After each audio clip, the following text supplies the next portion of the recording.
Today we are reviewing Survive the Circles by MathCookie. It's a dodging type game, but on a single stage and you only get one life per play. There's multiple game modes, and there's a lot of different features that we need to go over. But before we go over the features, and there are quite a lot, let's take a look at the gameplay. In this game you control a square by clicking and dragging on it to avoid the red circle. In the top right you'll see a shift counter. This is the main gameplay difficulty mechanic. In default mode there is one shift every 15 seconds, meaning that it's quite a while before you see any difficulty. And while we're waiting for the action to ramp up over here, there's a gameplay concept I want to discuss with you guys. Gameplay designers often talk about balancing the difficulty so that the fun can be maximized. The idea here is that you want to hit the sweet spot between not difficult at all and too difficult so that the player can have fun. So in the first minute or so of the game I don't have to actually dodge very much, and I'll speed up through this so you guys can have a look. If you look here at the gameplay in 4 speed, you can see that I don't have to move very much. But as the circles keep increasing with each of the shifts, the gameplay starts getting more interesting. I'm finally having to change up my tactics and having to constantly dodge to survive in the game.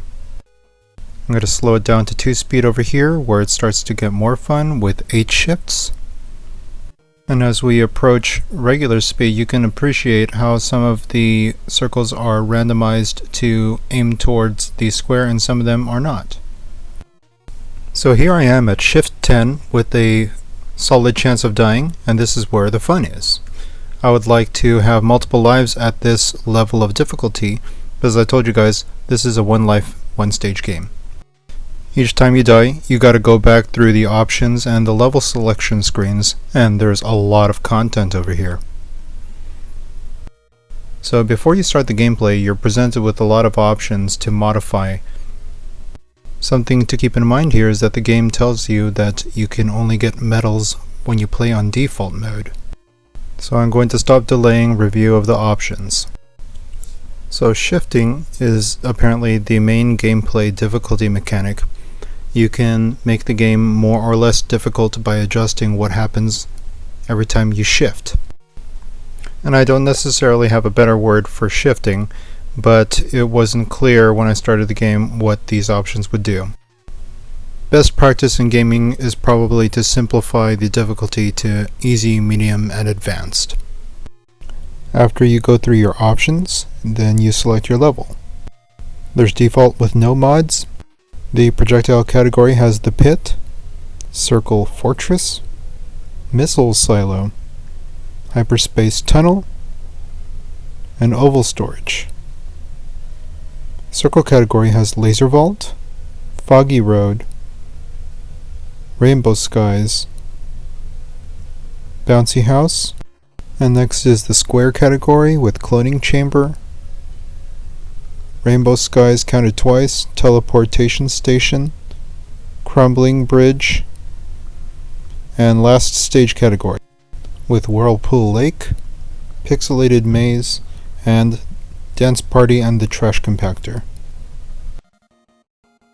I listed out all of the level features over here in a document, and it ended up taking 2 pages. I don't want to read it all, so you can slow down YouTube and read it at your leisure. Overall, I tended to like the levels that increased the action more quickly, and tended to dislike the levels where I died for a reason I couldn't mitigate with skill. Now it's finally time to play. Get on with it. Yes, get on with it! Get on with it! We already played the default, so we're going to start off with the pit. In this category, the circle makes holes all over the stage, and it takes a while for the action to really ramp up. The real challenge over here, going into regular speed, is that the holes are making an artificial maze for me, like artificial walls. Everything is still randomized, nothing's really targeting me, and it's only starting to get difficult after about a minute of gameplay. And in normal speed you can notice that there we go, finally it's starting to feel some satisfying dodges, but now I got no place to dodge.